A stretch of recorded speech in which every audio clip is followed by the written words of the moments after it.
There's a lot going on, isn't there? There is a lot going on. I think I'll just start by, so I guess we chatted before about ideas and stuff.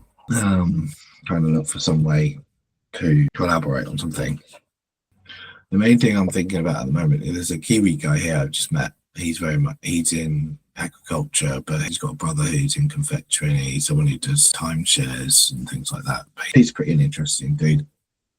The main thing I keep thinking about is something that could take advantage of connections I've got in the UK, living in New Zealand. That's either like something into New Zealand or importing something from New Zealand into the UK. He was talking about some guys that import Manuka honey, and they've just sold their business for millions, which surprised me, because that's a proven account of there being actual money in that.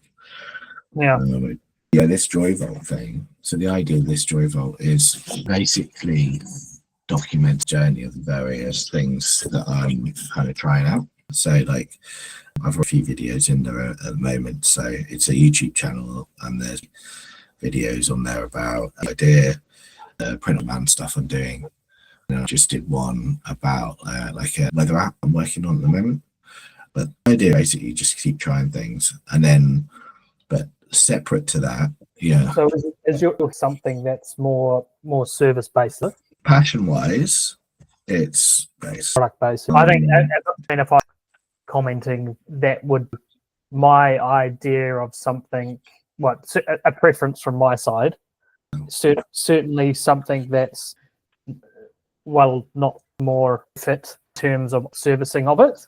Obviously there's the initial effort, hide it to that point, but then can be more easily maintained and serviceable.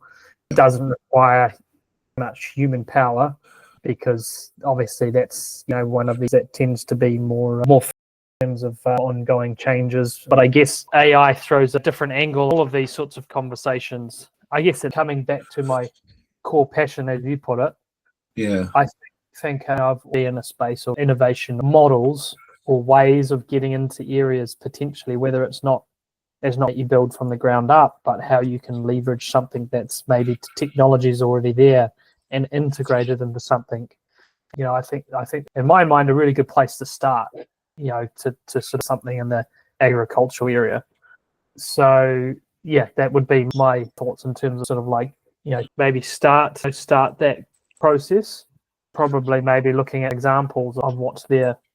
I think there's certainly a bunch of research you got to do, because it's not something like, if it's like a consumer thing, like you see things as a consumer and then you think, oh, that thing isn't in New Zealand but it is here. But if I was to then throw in two other concepts about I'm interested in, passionate about, one being sustainability, and certainly the importance of that, but also introducing something like 3D printing is going into so many other industries, verticals, however you want to put it.